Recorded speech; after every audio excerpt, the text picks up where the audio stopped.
Welcome to the Humourology podcast with me, Paul Barros. This is where we put the fun into business fundamentals. My guest on this edition is a distinguished stand-up comedian, actor and writer, hailing from London. Educated at St Paul's, he began his career in acting with roles in productions like EastEnders and Cavanagh QC, before transitioning to stand-up comedy at the age of 27. Since then, he's become a familiar face on television, with multiple appearances on Live at the Apollo, Have I Got News for You?, The Royal Variety Performance, and Would I Lie to You? He also created and starred in his own Radio 4 sitcom, Hal. Known for his sharp wit and wonderfully relatable humour, he continues to tour extensively, with his latest show, Can Dish It Out, But Can't Take It, set to tour later in 2025. Hal Cruttenden, welcome to the Humourology podcast. Lovely to be here, Paul. It's so embarrassing listening to your credits being read out, isn't it? It's sort of, yeah. Yeah, but you've done them all. You've done them all. And we all do that. But it's that selling of yourself that just when you get it thrown back, you actually look at it and go, "Oh, it is just appalling." But that's the way we all have to operate, isn't it? This is the modern world. It's very un-British, isn't it? That selling of yourself is very un-British, I think, and that's what sort of.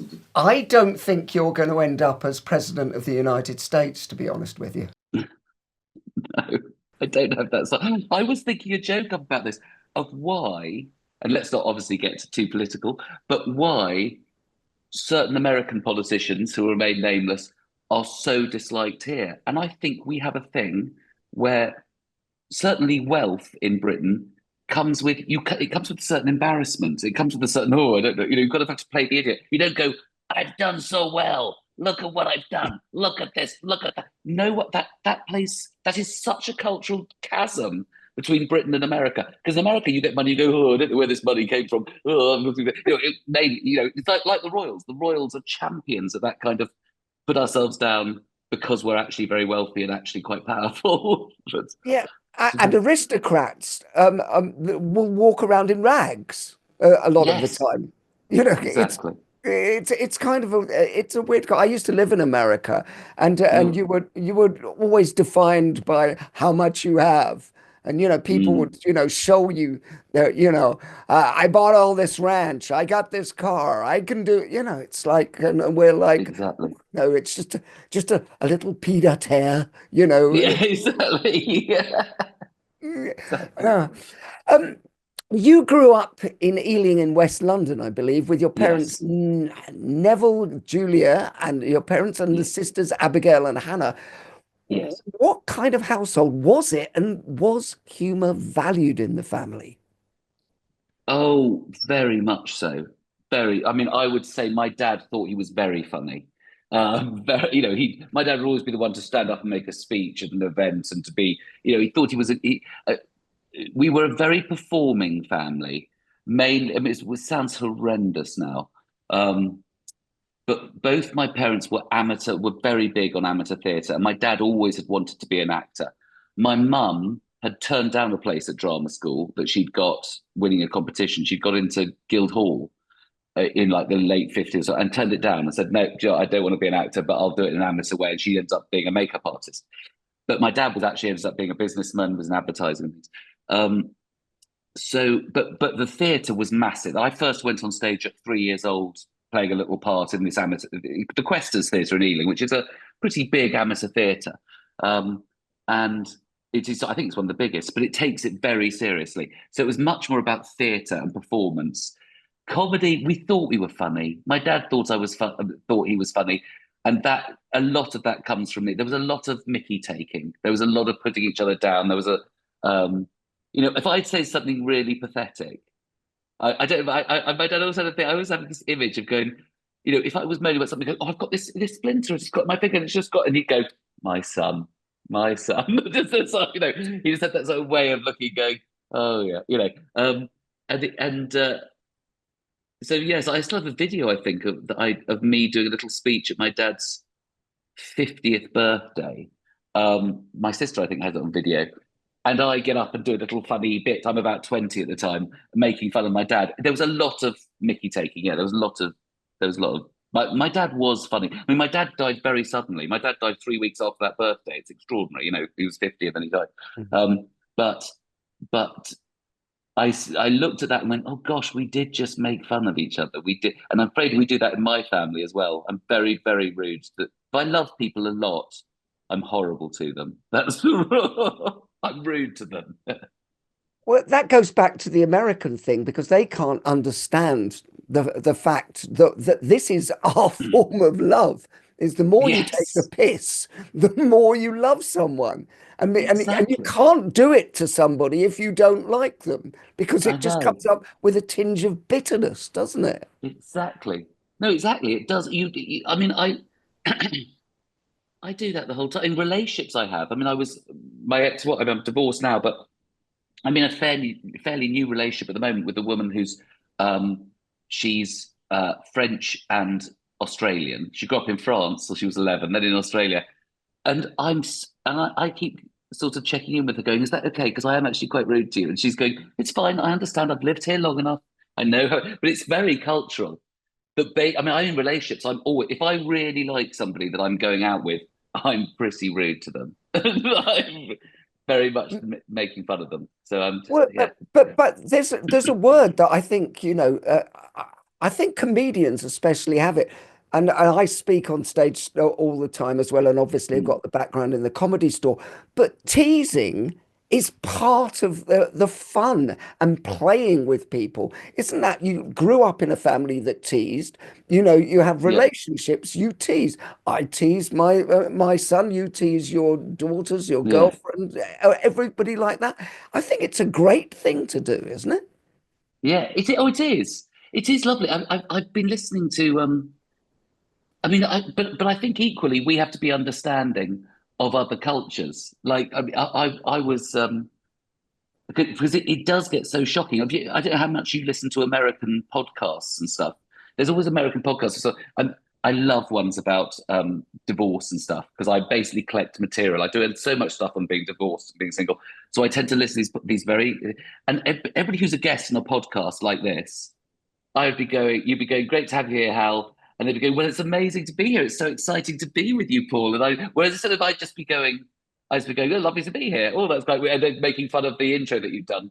We would be sort of doing a love in for a couple of minutes. And that's incredibly polite in American terms. And it's so cultural, isn't it? I'd be going, Yeah. God, Paul, I've been so excited to do this and I just can't wait. And I've just been, and well, Hal, I've been wanting to get you on for so long and it's just been so exciting. And it just seems fake to us, doesn't it? Because we're so steeped in this culture of cut people down. I don't know what it is. But Well, I think I know what it is. I think it's that we don't like people getting too big for their boots. So mm, I mean, it's slightly tall poppy syndrome, but we don't like people who get above their station. So mm, we have a system in place that keeps everybody at their level. And actually, yeah. we glory in that, don't we? Yeah. No, I think we do. With my stand up, so much of my audience interaction is being rude. I think that, I do know so much of it is like, you must have this, you must have this. Oh, your relationship looks terrible.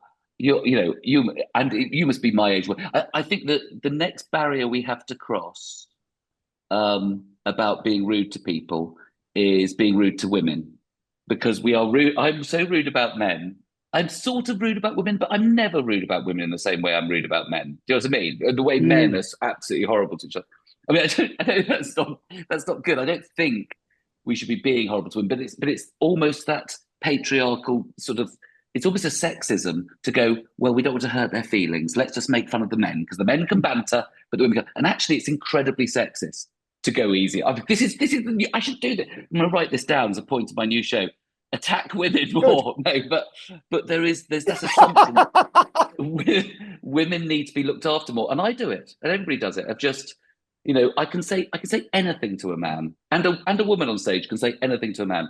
You cannot say anything to a woman, and that is I do think we do live in a still a slight a patriarchal society, and maybe that's fair. Attack the But people that you think don't need to be looked after in some way. But By the way, I do think that's a great bit, because if you actually set it up like that, you can then yes. do it and go, let's see how this goes. Yeah. I know. Well, Can you but imagine saying to a woman, what made you think that top was okay? I would totally say that to a man. I mean, someone said this to me once. We would know if we were living in a completely equal society if that was happening to every group.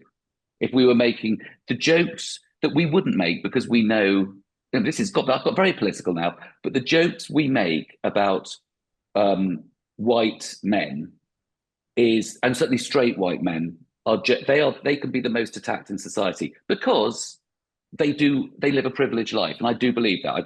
Donald Trump, as they say, Donald Trump would not be president of the United States if he was any other color, sexuality, or gender. He would not be with the way he behaves. So because of that, on stage you can say anything you want about straight white men. We will know we're living in an equal society when everybody's getting abused from a comic. People are making jokes to anyone about anything, and in a way it would look like a brutal sexist 1970s sort of comedy thing of people making racist jokes or jokes about sexuality, but actually that would be the result of being a completely equal society, wouldn't it? Because nobody would feel like, because audiences give you the tram lines. Audiences go, don't do that, that's not nice, you're attacking a minority group, you're doing that, and exactly, they're right, but yeah, that would be interesting. Oh God, taken out of context, I've just realised I've said something that could get me ruined now. We should attack all groups in society, Paul. no, but the basic premise that real equality, where does it lie? That's a lovely premise to run with, Yeah, actually. it's But it everybody also, has the piss taken. yeah, but actually, why you're so, and this is going to the American bit, why you're so brilliant, Hal, at what Oh you God. do, is is but that you get ultimate rapport with the audience so that they will forgive you anything. And we all know that in a group of people, if you Mm, love them, like we were talking about earlier, and you get rapport, you can mm. insult them horribly, but with a Oh big smile. You've got this face and the cheeky grin that goes, you know I'm joking. And actually, I love you more for the fact that you know I'm joking, because it makes you more warm. And there's that yeah, exchange, isn't there? yeah. There's a sort of intimacy of saying, is Yes. it yeah, that you're being. I know I can say this to you. Yeah. I know we can talk at this level. Um, yeah, it's very true. It's very true. Sorry, it's now making me nervous. Now talking about it is making me go, what is it that I do? Why do I get away with it? I don't, but someone said exactly Well, the same no, to me the other day. They went, you say some outrageous things to people, and you have this little cheeky grin where no one's offended by it. It's extraordinary. but but that's a talent anywhere in society, is to be able to do that and say the unsayable. Well, actually, here's what I mean from my background in psychology. Here's what you do: is you get so much rapport Mm. that people have already fallen in love, and so then they allow you to play, and so Yeah, you've been given actually permission on some level, and you're so good at listening to the responses that you're going, oh, we've got this now, we can play yeah, that. yes. It's yes. Do you know what? It's made me think as well, because you do corporate event things. I speak at corporate events all the time, yeah. I was thinking exactly that when they say to you, yes, be a bit careful, don't make jokes about this, don't make jokes, don't do that, do that. But then you get to the evening and you find yes, exactly. Once you've got that connection with them, they will take you making fun of the CEO of wherever or doing that. If you've got permission, but it's a fine line. You can't go straight in and go, let me tell you what my problem is with you.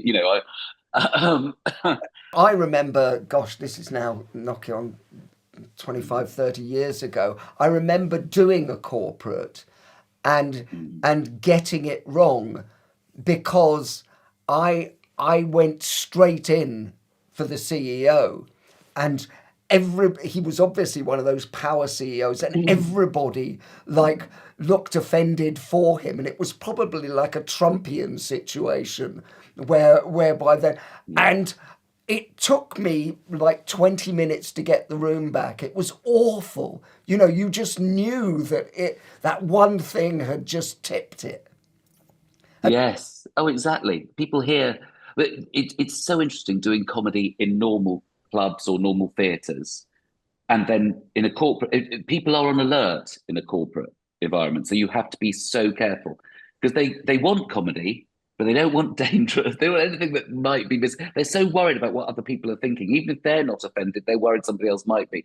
And it's such an environment when that's at stake. That's why you have to care. That's why it's kind of fun and very rewarding to do them because you go, oh, I did a good job there. Oh, I found a way to make that room really laugh that wasn't there for comedy, you know. So I do think it's so. I'm in the mindset of this because I was just doing a thing this morning with some.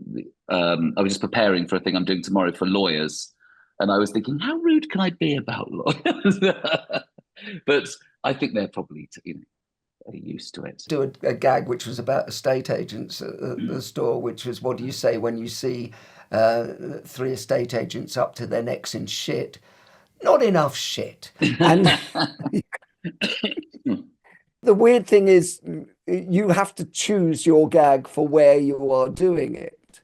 Yeah, and also the more grand a job is, the more careful you have to be. So people who've really highly trained and are very studious, like lawyers, I think you've got to be more careful with them than you would be with somebody else who does their job and it isn't a profession. It's just like, yeah, make fun of us, mate. You know, I find insurance people take abuse better than any group I've ever met in society. They're my favourite corporates to do, and I don't know why.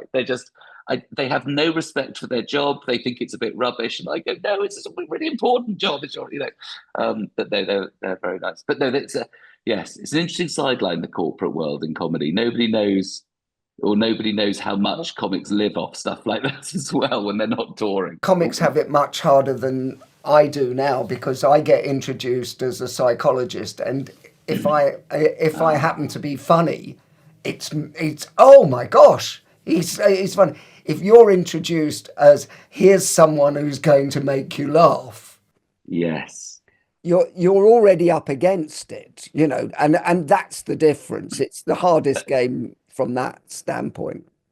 Well, also it's also people, and this is what's interesting about talking about comedy. So often in these events, when people have got you in for comedy, and they think they understand about comedy, and they think they know how comedy works. So they'll go, "Oh, you've got to make fun of him and that." And I go, "Look, you know him much better than I do. I don't want to pretend that I know him really well. You've got to be so careful. Maybe if something's absolutely glaring, do it, but don't go, let's make fun of a guy I don't know." And the other thing is when people talk about audiences, they go, "Oh, well, you know, I did a thing last year, which isn't the most PC group, but they're lovely. I'd done a thing for them in lockdown. I did an all-male society. They're still all male, and they allow you to go on and make fun of them. To go, why are you so scared of women? They're the oldest bicycle club in Britain. They're a lovely group, the Pickwick Bicycle Club, and they're mad. It's sort of an insane group. They all name themselves after characters in the Pickwick Papers. Oh no, it's after any Dickens character. It's not just Pickwick Papers, and they get given a name. It's a weird society, but they're lovely. But there certainly used to be more of those in the past, of these sort of male-dominated environments. But people would often go, "Oh yes, you can say whatever you want. There's hardly any women there." And I go, "Do you think men are a better audience for comedy than women?" That is one of the biggest misconceptions. Women are always a better audience. They are more generous. They're more open. They're not threatened by comedy because too many men think they're meant to be funny. They think it's actually part of being a man to be funny. And it really isn't. Just relax. You don't have to be the funniest guy in the room. You don't have to be the hilarious guy in your company. It might be a thing that you do well, but it's not some challenge that, like, there's a comic and there's men that go, "Thinks he's funny. Well, I know what comedy is." Do you know what I mean? It's like it's a real, still a particularly stand-up, and it's changing because so many more women are doing stand-up now and are on television at being comedians. But my God, there's an age group of men who really think that comedy is masculine and it should be part of their armory, and they don't like the fact that you're the funny one and you're funnier than them. I just think that's so interesting. Women are always nicer. Yeah, always have. I completely agree. Something you said a little earlier, that you were already on stage when you were three, Yes. was quite extraordinary. I mean, maybe because of the background and the Mm. Amdram stuff from the family, but was the need for, well, let's just call it adulation, always there? And was there a built-in show-off gene? Well, I think looking back at myself as a little boy, I was someone who was going to be a performer because I was actually quite shy until something clicked and I got to know people to a certain extent. Then I talked too much about myself. So I think I'm naturally quite a shy introvert, but once I'm released, I'm like, bah! I remember at school, um, we had a games. We were meant to be doing sport, and it was raining so hard we couldn't do anything, and we were stuck in the class. And I was quietish at school. People from school would go, "Yeah, you were quite funny at school, but you also, when I was younger as well, I kept my head down. I was quite quiet." And we were entertaining each other, our class, with the teacher there, and where somebody had a wig that they'd found. I don't know where they'd found it. It was from a show or something. And people were going up and doing impressions. All we were doing was doing impressions. And I was up and down, impressions of people, wig on, doing stuff. I did Shirley Bassey, I think, about 3 times. It was, and it was like a release. To perform was a release. I am this different, um, slightly insecure, nervous little boy. But when there was an opportunity to perform, I really grabbed it. And I think it was, I think that thing of the family background isn't necessarily that, oh, you've got these genes of a performer passed down. It's that you almost get it in your mind. You see so much. You see your parents performing. You see plays. You get taken to them young. You see performances, and you get it in your head of going, that's sort of something our family does. And I'm sure this is true with sporty families, with acting families, with political families. The people, if you grow up with it around you, you think it's not just that it rubs off and you're interested, but it's also, oh, that's what we do. That's sort of our thing. And I mean, now I mean, it's not like you do it against your will because there's no way I'd be a stand-up if I didn't love it because there's too many bad things to it. There's too much pain and insecurity, but I just think it was sort of something I went, oh, I can do this. And it was encouraged. It was encouraged to be little performers and do silly impressions. And we do impressions of my sister, Abby, who's in, she's an actor. Been in lots of Not Going Benidorm Out, and Benidorm and things like that. um, We used to share a room when we were little. And she was 18 months older than me. And we'd lie in bed in our beds and she would make me hysterical she'd do a story that was just an impression of our family and friends. So we'd always be like, I can't reveal too much to say someone knows me from my youth, but I still remember. Um, oh, I could do it. This guy knows who he is. She wasn't making fun of your parents, but his dad was Australian, and she'd do this terrible Australian accent impression of of my friend's dad, who was a family friend, and then she'd do other family members. She'd do grandparents. She'd do friends of the family, and she'd tell me little stories with all these impressions going on. And so it was very, it was very much a sort of performing family. Um, and we still are terrible. At Christmas, we're still charades people jumping up and down, going, doing all the things. I think you just grow up with it. And I think a lot of it was less my mum, actually. My mum was less of a performer. My dad was a performer. So we'd see him in plays all the time, and he was the one giving speeches and thinking he was funny, which he was sometimes. there's an old adage which is performance being the shy person's revenge on the world. Oh my God, I've got to write these things down. I've never heard that. Yeah. Oh, The, the shy person's, it's so true. yeah. Sorry, I've got my little pen here. That is, I mean, I do believe that. I do. Another one of the misconceptions about comedians and actors is that we all naturally want to sit and chat and don't care what people think. All this. You watch a Graham Norton show and everybody's telling a story. They've all worried like mad about how's this going to come across. Is this right? Even the most sophisticated people go, oh, and they've set up the story they're going to tell Graham, and they've done. All that is that. It is a pretense of we're very relaxed, and they are having a fun, I'm sure, but there's tension involved. It's not. If you're really relaxed, you'd be sitting there, wearing your pajamas or whatever. But it's a performance. And I think that's so true. And I think, haven't they done tests on this with actors and performers that tend to be more introverted? And Oh, actually, people, I mean, talking about the corporate events, quite often they want you to sit with them before the performance. And I always go, please don't make me do that. Please don't. It's not that because it's actually, it's not that I'm sit there shyly now, because obviously I've got years and years of overcoming being this shy little boy that I was, but you're performing to people you don't. You're sitting there, and so that means I have to perform all through dinner and be sort of witty and ask the right questions and be interested, and it's hard work. it's It's not. exhausting. Yeah. Whereas an extrovert isn't worn out by meeting people. They just are natural. And extroverts, I find that I know, I can tell who they are. They're often quieter than the introverts because they are not stressed out by the social interaction. They're just doing it and being natural. And that's why they're nicer people. No, but there is something there that it's actually just a switch, isn't it? That you go, but it's I don't know. Is there any flight or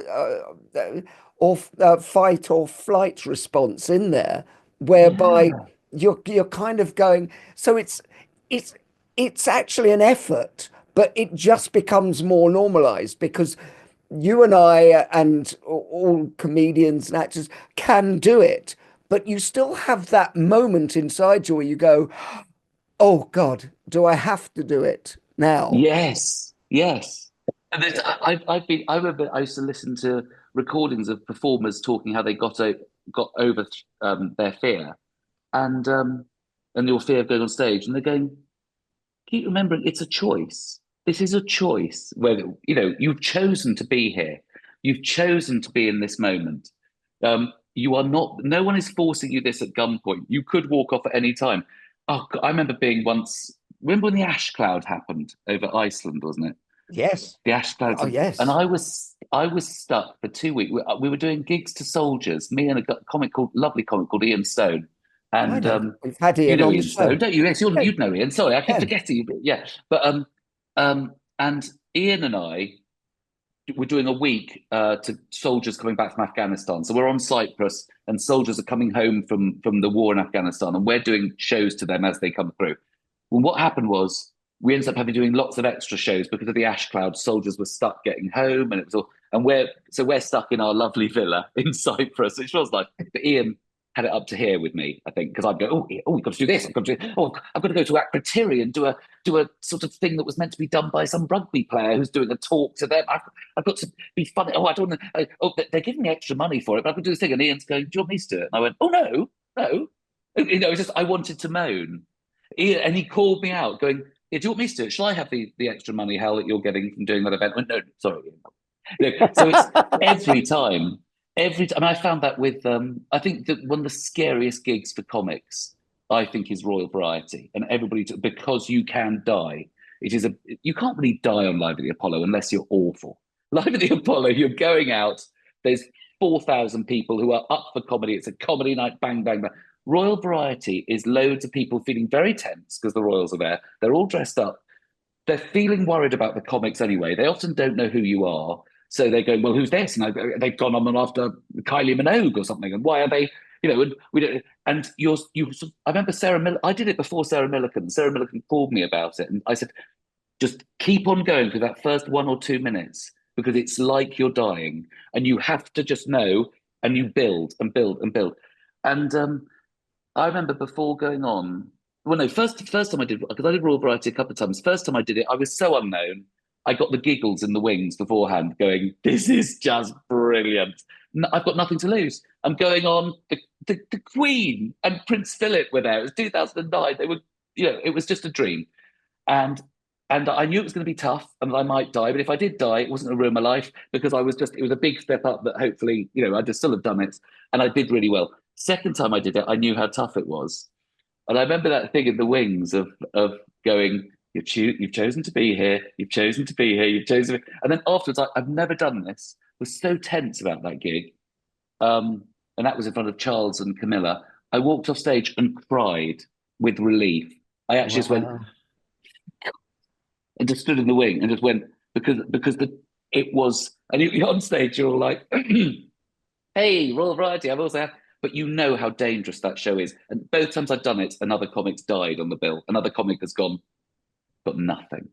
So and they've either been put laughs into the recording or they've cut them. One guy got cut when I first did it from Royal Variety. So yes, that tension where you just go, I've chosen this. It's a bit of fun. It is, you know, it is so stressful sometimes performing. Well, but that takes me to really a question that everybody who listens to this podcast wants to. They're not comics, they're not performers, they're not speakers, Mm. and they've got to get up and do it. What advice would you give to them to actually get over that shyness? Because some of them haven't made a choice. Some of them, well, Mm. haven't. They've gone, oh, I'm doing my brother's wedding, or I've got to do the annual report, and it's part of the job, but it's the part I hate. What? I would say honesty, honesty, honesty, honesty. Be as honest. Anybody, you will get laughs for standing up and telling a joke that obviously isn't about you and isn't real and is just joke. But I find the funniest things is when you properly, this is true. Don't tell a story about something that's just. I've heard some best man jokes that I've just gone. I suppose you will get a polite laugh, but what's really funny is what's true. So don't dramatize some story about the stag do you went on. Or I remember someone doing what he didn't that he'd seen an earwig crawl into the groom's ear. What I didn't tell him was I saw it fall out the other side. It's a fine joke. You'll get a laugh. It's fine. But being honest is or having things that are based on truth and going, this isn't worrying at all. Show if you're worried, if you're shaking, show you're shaking. They laugh at that. One of the funniest things I've ever seen, and this is a friend of mine doing a eulogy for his own father at his funeral. I'm quite obsessed by death. You might notice, Paul. I talk about death a lot, and he's not a comic. And the funniest thing about it was that he would, and I've said this to him. I said I want him to do my eulogy because you're so funny. He doesn't realize how funny this was, but he was crying and upset because he obviously loved his dad, and he's upset and going, oh. And then he'd look at the next bit of his speech and go, oh no, and about having to say the next bit, and it was so much, oh god, I can't, and it was brilliant. It was like a release, and it was moving, and it's that. I find that's the thing is be honest, stand there and go, I'm crapping myself. I'm shitting. Don't pretend to be smooth. Some things, I mean, I don't know, new comics, it's a really hard one because you want to say you're in safe hands. But if you're a new comic, it's actually quite sweet to go, oh, I'm quite nervous about this. There's something quite funny about a comedian going badly, watching Tim Vine even do little things going, oh, you stop looking at your ticket. What do you mean? Is this the right place? And little things that put himself down. It's the power. God, this is so therapy talk. But the power comes from the vulnerability, and the power comes from you're not powerful. Is from going, but I'm powerful because I'm going. I'm rubbish too. I'm upset. I'm gonna mess this up. So anything that goes wrong, go with it. Don't be. You can be really smooth with really set jokes, but actually the real power and the real laughs will come from when people really believe you and that you're being honest and you're being open about. That's what's great about stand-up is it is a release of what things that we're all thinking or being rubbish about, and it's about embracing your imperfections. I think so. I think that's the main thing is honesty and imperfections. I mean, don't go up and share your latest problems, but It's authenticity as well, isn't it? It's that whole thing. that's the word. Funny, because when I sometimes get to train top level CEOs and everything, and one of the things I always leave them with, which is counterintuitive, is look forward to stuff going wrong, because that's when you'll have the most fun. Yes, exactly. Oh, exactly. That's the thing. But I'm saying, I must admit, if I'm talking business wise, my advice might not be great of going, just talk about how rubbish you are and everything.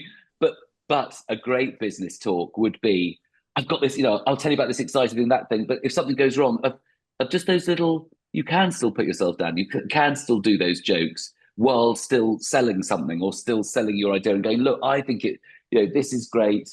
I don't know. I mean, I haven't had to do a business presentation, but yes, if your slides go wrong, it's fantastic. I don't, if you get things wrong, if things are happening. I remember I was opening for years ago, I was opening for Sean Locke and Oh, big God theatre. rest his soul. I loved Oh, Sean. love. And Yeah. I didn't know him well at all, and he was Oh, so sweet to me because I he started at the same time as me at the store and stuff. So it was, just yeah. such a natural comedian. Um, and I walked out, and the music didn't stop, and the lights didn't go, and nothing, everything went wrong, and it was one of the best starts I could have. To walk out to chaos and Yeah. everything going wrong, and it's you're right. It's just be open to those disasters Well, because here's another statement which I always think applies to this. From a psychological standpoint, if you want anyone to go into any state, you have to go into that state first. And mm, what I mean by that is if you're incredibly tense, the audience will get incredibly tense. yes, We've all seen comics who've come on and you go, we know they're going to die because yeah, they've made the audience feel like that. What you do is you put yourself in a good state first, and then you go, mm, I'm having fun, yeah, thing, and they relax and go, yeah, so are we. That's the yes, that's the gig as far as I'm concerned. It's like when the supply teacher comes in at school, you know, and they're tense because it's their first time in yeah, the school, and all the kids can smell it. They go, oh. yes. And I know you went to St. Paul's, so even at a so-called good school, you would all still play up, wouldn't you? Oh yes. Oh gosh, we had a teacher that yes, it was awful. We still had those teachers where you went, we destroyed him. We destroyed him because he was just, it was too tense. It was too. But I used to be able to tell. I could almost tell you if you had a new act walking to the microphone and an established act, you can tell the difference. Always tell from the way they walk to the mic, and the way. And I don't know if this works with others. I suppose it does. It's that desperation to please comes through. Rather than going, I know I'm good. I know I'm interesting. I know that in the right. And actually, I mean, you wouldn't say it blatantly to a crowd, but there's a little part of you going, I know it's your fault if this doesn't work. I know if this setup. Do you know what I mean? I Yeah. know in the right Yeah. environment, and that's just you have to be doing it enough to have that experience. But I suppose you can con it. You can sort of con people if you are very inexperienced of also going out there going, I suppose it's a feeling of again, authenticity of just don't try too hard to please them. Go, I know this is great what I'm telling you. I know I've got something important to tell you, and I know that if you listen, you're going to like it. And as a comic, you're going to laugh, or as somebody communicating anything. And once you know that, it doesn't matter that you go, oh God, I might have not put that right, or if I got, oh, it's my hair, or you might fall over, or something might. But the essential thing is that you're, I don't know, you're real about who you are. You're confident enough to be open, and that's the thing people sniff, I suppose, or they can smell out. Yeah, Yeah. but You went to drama school. You went to Central, actually, yes, and a surprising amount of comedians who I know went to drama school as well. People like Alan Davis, Alistair McGowan, Mark Thomas. I mean, you probably know a lot. Do you think there's an yeah, advantage when you finally decided to go into comedy late at 27? Do you think that's an yeah. advantage that you've had stage time, or is it It completely makes different? it makes you more polished, I would say, in what you're doing, but it doesn't overcome the main fact, which I mean, and I am known as quite a neurotic comedian, and I was a neurotic actor. I think I was given an award at the end of drama school of the Allied Dunbar Award for making a crisis out of a drama. Do you remember Hello Dumber? Don't make a drama out of a crisis. And Yeah. because I was like, oh, what are we going to do? And I far too much worry. And I still have that. I still have that in life. It's got better as I've got older. But I'm still the comic that tends to go, and run through all the things in my head. It doesn't. I mean, so I still found stand up absolutely terrifying. I find it's a different energy to stand up. When I went into it from acting. Now I think I'd probably find acting more frightening because I haven't done a play. I mean, filming is not so bad, but it's the precision of acting. It's the fact you're working with people. With stand up, you're always free. If you forget a joke in stand up, it's funny, and you'll talk about well, there was a better bit to that I've forgotten or whatever. You can't do that if you're in a play. So I now find a play more terrifying than doing stand up. And it was the reverse when I first went into stand up because I was, I was fairly experienced as an actor. I'd been at drama school, I'd done bits and bobs. But I think it is quite different. Being a stand up, you're providing a version of yourself. You are absolutely looking out and communicating with an audience, which you only sometimes do in a play. I did a one man show where it was not a one man show stand up wise. It was a one man show acting piece. It was a monologue based on Coming Up for Air, a George Orwell book. I would recommend to everybody. Coming Up for Air is a great book. It's written pre-war, and it sort of is. It's not like other Orwell in terms of it's quite personal, and it's sort of about the war coming, and it sort of it has little bits of 1984 coming in because there's a sort of horror of authoritarianism, totalitarianism, and this. But it's basically about a middle-aged guy living in the suburbs who goes off for a weekend to try and find where we grew up, and it's all very disappointing. Anyway, for this monologue, as an actor, it was really weird because I was sort of stand up and act. I mean, I'd been doing more acting, but also doing more stand up when I did it, and it was a piece where I was acting, but did look the audience directly in the eye when I was looking at them because I did so much looking out. It was a monologue. It was like a talk, But usually, as an actor, you're looking for the space between people. If you're looking out to the crowd, you're looking. I don't want to catch anybody's eye. I'm in my zone. There is definitely a box here. Whereas a stand-up, you're looking directly at faces all the time. It's so much more of an audience interaction thing. I mean, my act is quite very interactive as well, but I just look back. I look at acting now, and I do think it helps. It helps in terms of when you first get on and look polished and go, here's a joke, and I'll tell the joke, and here's a funny accent, and you're confident about performing. But the actual thing about what makes you a good stand-up, I don't think acting helps at all, really. I think because there's this, I mean, it's horrifically frightening. When I first went to it, I was so frightened of being heckled. I was so terrified of oh my gosh, this audience is actually going to be alive and come back at you rather than just being this silent thing that laughs occasionally when there's a joke in the script. And your friend, if you're in a play, your friend can see it, or on a TV thing, your friend can see it and come around and lie to you and say, I loved it. It was great. You die on stage as a stand-up, no friend's going to go, it was amazing. And there's again an authenticity to stand-up, but there isn't as being an actor. It's not the same sort of mechanism, I think. Well, having said that, actors do need to be authentic with their performance. I'm not dissing actors there. No. But is that probably why comedians are self-obsessed, power-mad people? And Exactly. but I think there's a reason for that because they are put in the hardest position because they have to go out and make people do an involuntary reaction in a darkened room. Well, you know what I mean? If you're acting, you're just like everybody can politely clap at the end, and how loud they clap is how well it went. Whereas, Yeah. You have to make them do that involuntary act, laugh, and everything. Yeah. So that's a real difference in the two things, isn't it? Well, yeah, and also if you don't you can be in a play and have a pretty dead audience if you're in a comedy that isn't doing well, but you'll still go through.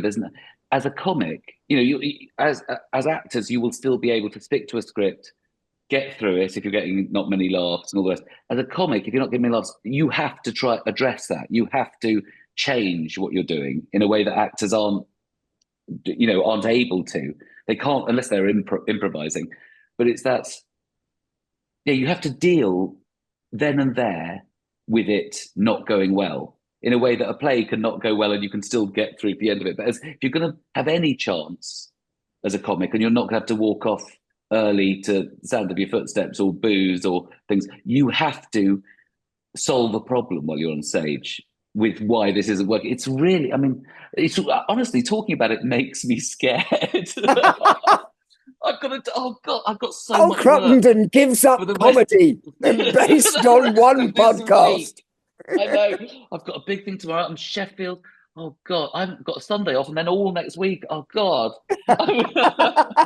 That was part one with the brilliant Hal Cruttenden. He was so good that we had to bring him back for part two, coming soon. The Humourology podcast was hosted by Paul Barros, produced by David Rose, music by Steve Hayworth, creative direction by Les Hughes, and additional research by Helen Sykes. Please remember to subscribe, like, and leave a review wherever you get your podcasts. This has been a Big Sky production.